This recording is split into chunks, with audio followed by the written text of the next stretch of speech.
6 दिसंबर 2024 को भारतीय संविधान के मुख्य वास्तुकार, भारतीय संविधान के जनक, पिता और सामाजिक न्याय के अग्रदूत और देश के पहले कानून मंत्री, भारत रत्न डॉक्टर भीमराव अंबेडकर की पुण्यतिथि के उपलक्ष्य में 69वां महापरिनिर्वाण दिवस मनाया गया।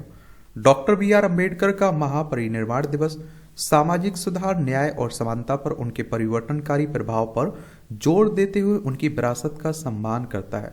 महापरिनिर्वाण शब्द बौद्ध दर्शन से निकला है, जो जन्म और मृत्यु के चक्र से मुक्ति का प्रतीक है तथा बौद्ध कैलेंडर में सबसे पवित्र दिन माना जाता है। तो इनके बारे में देख लेते हैं, जान लेते हैं भीमराव अंबेडकर साहब के बारे में। और डॉक्टर अंबेडकर ने किस प्रकार सामाजिक न्याय का समर्थन किया, उस पर भी हम लोग बात करेंगे। और संविधान निर्माण में डॉक्टर अंबेडकर का क्या योगदान था, उस योगदान पर भी हम लोग बात करेंगे। और राष्ट्र निर्माण में डॉक्टर भीमराव अंबेडकर का क्या योगदान था, उस पर भी हम लोग बात करेंगे। और सरकार की तरफ से उनके लिए क्या क्या किया गया है, उसे भी हम लोग देखेंगे। देखिए हमारा प्यारा भारत है, देखिए इसमें आप देखेंगे। और देखिए 3 डेटें जरूर आप लोग याद रखिएगा। 15 अगस्त 1947 को हमें आज़ादी मिली थी, तो 15 अगस्त को आप लोग हर साल क्या मनाते हैं? स्वतंत्रता दिवस, आज़ादी का दिवस मनाते हैं। 26 नवंबर 1949 में आपका संविधान अंगीकृत हो चुका था, तो 26 नवंबर को आप लोग संविधान दिवस मनाते हैं। 26 जनवरी 1950 में पूरी तरह से संविधान लागू हो चुका था। और आप देखते हैं कि हर साल 26 जनवरी को आप लोग गणतंत्र दिवस मनाते हैं। तो अगर डॉक्टर भीमराव अंबेडकर साहब की बात करें ना, तो इनका जन्म कब हुआ था आपको पता है? 14 अप्रैल 1891 में हुआ था इनका जन्म। 6 दिसंबर 1956 में इनकी डेथ हो गई थी।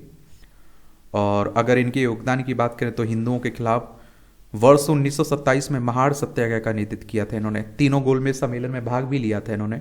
दलित वर्गों के लिए पृथक निर्वाचक मंडल के विचार को त्यागने के लिए महात्मा गांधी के साथ 1932 के पूना पैक्ट पर हस्ताक्षर किए थे।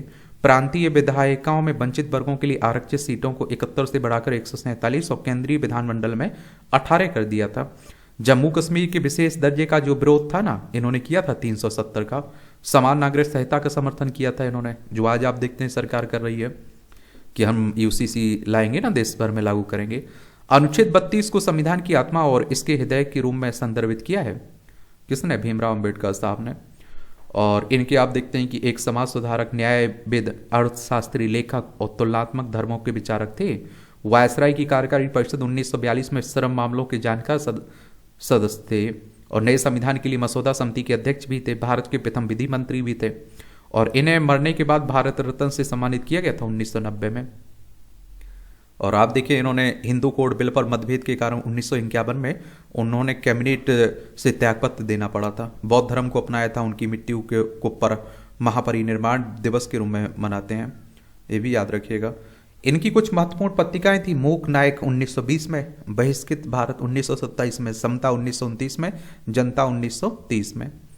और कुछ संगठन भी जुड़े रहे। बहिष्कृत हितकारिणी सभा की स्थापना 1923 में, स्वतंत्र लेबर पार्टी की स्थापना 1936 में, शेड्यूल कास्ट फेडरेशन की स्थापना 1942 में की थी। और देखिए इनकी कुछ किताबें थी, जैसे जाति का विनाश, बौद्ध या फिर कार्ल मार्क्स, अछूत वे कौन थे और अछूत कैसे बने, हिंदू महिलाओं का उदय और पतन, आप देखेंगे। तो ये भीमराव अंबेडकर के बारे में कुछ बातें हैं। डॉक्टर भीमराव अंबेडकर ने किस प्रकार सामाजिक न्याय का समर्थन किया? शोषितों के समर्थक डॉक्टर अंबेडकर दलितों, महिलाओं और मजदूरों के लिए आशा की किरण बनकर उभरे। उन्होंने जाति आधारित भेदभाव को मिटाने और सामाजिक समानता सुनिश्चित करने के लिए अपना जीवन समर्पित कर दिया।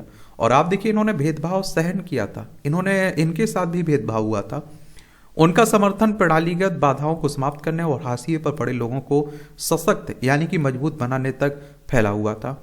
सशक्तिकरण पहल डॉक्टर भीमराव अंबेडकर ने हाशिए पर पड़े समूहों के उत्थान के लिए सकारात्मक कार्रवाई का समर्थन किया, ताकि हाशिए पर पड़े समूहों द्वारा सामना किए गए ऐतिहासिक अन्याय को दूर करने के लिए शिक्षा, रोजगार और राजनीति में आरक्षण जैसी नीतियों का प्रावधान किया जा सके।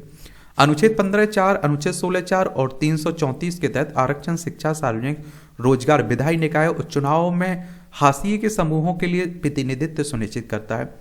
शिक्षा को बढ़ावा देना, सामाजिक आर्थिक स्थितियों में सुधार लाने और बहिष्कृत समुदाय को सशक्त बनाने के लिए बहिष्कृत हितकारिणी सभा 1923 की स्थापना की थी।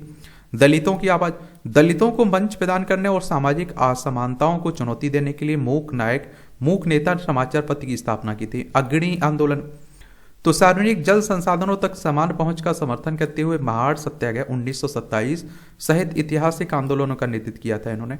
1930 में कालाराम मंदिर प्रवेश आंदोलन, नासिक सत्याग्रह का नेतृत्व किया ताकि पूजा स्थलों पर जाति आधारित प्रतिबंधों को तोड़ा जा सके, जो अस्पृश्यता के खिलाफ एक व्यापक लड़ाई का प्रतीक है। पूना समझौता 1932, पूना समझौता पर बातचीत करने में महत्वपूर्ण भूमिका निभाई और जिसने दलितों के लिए पृथक निर्वाचिका मंडलों के स्थान पर आरक्षित सीटें स्थापित की और जिससे उनके राजनीतिक प्रतिनिधित्व का मार्ग प्रशस्त हुआ। इस संविधान निर्माण में डॉक्टर भीमराव अम्बेडकर का क्या योगदान था? प्रारूप समिति के अध्यक्ष, 1947 में नियुक्त प्रारूप समिति के अध्यक्ष के रूप में डॉक्टर भीमराव अम्बेडकर ने विश्व के सबसे बड़े लिखित संविधान को तैयार करने की सावधानी पूर्वक प्रक्रिया का निरीक्षण किया। विविध विचारों और चुनौतियों के बावजूद उन्होंने यह सुनिश्चित किया कि 1949 में सभी नागरिकों के अधिकारों की रक्षा के प्रावधानों के साथ संविधान को अपनाया जाए।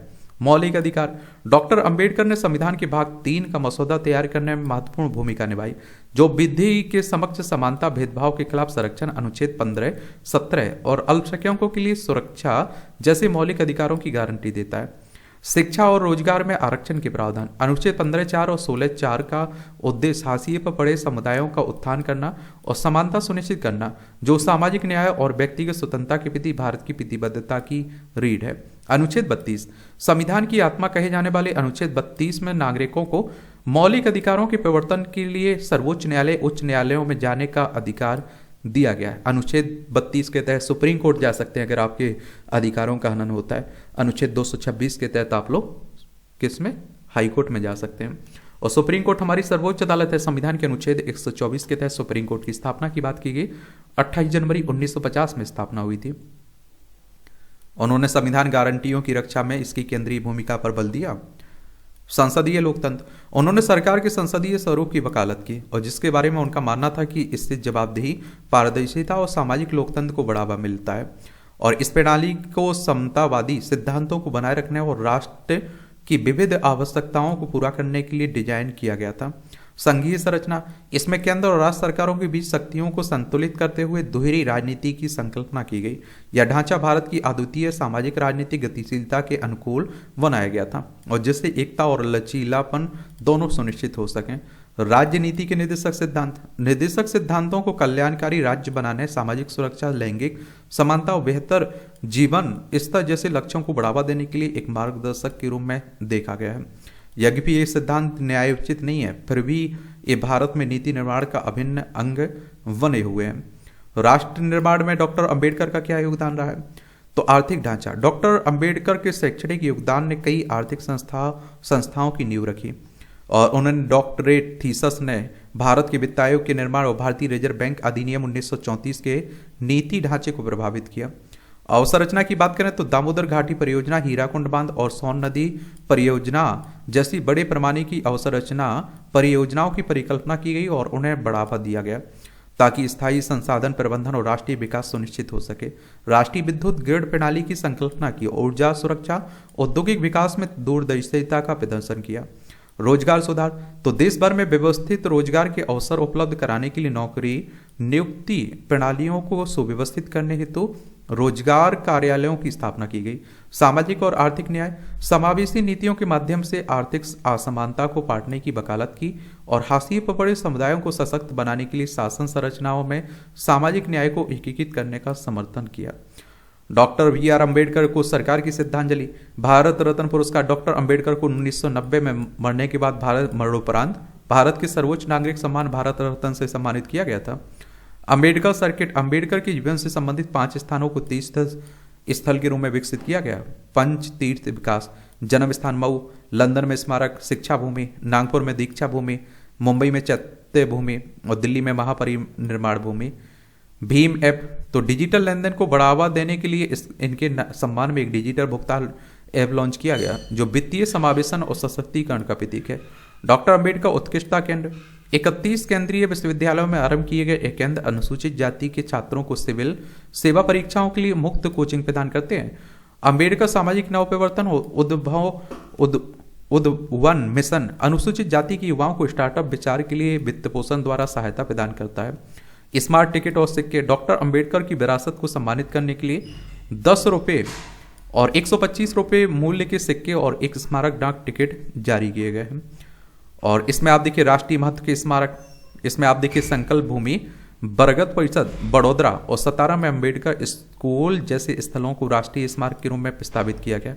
संविधान दिवस समारोह 2015 से 26 नवंबर को संविधान दिवस के रूप में मनाया जाता है, जो भारतीय संविधान के निर्माताओं के रूप में अंबेडकर की भूमिका को याद दिलाता है।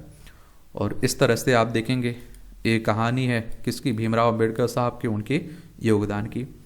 आपका कोई सवाल हो, मेरे लिए सुझाव हो तो आप लोग जरूर बता सकते हैं। धन्यवाद।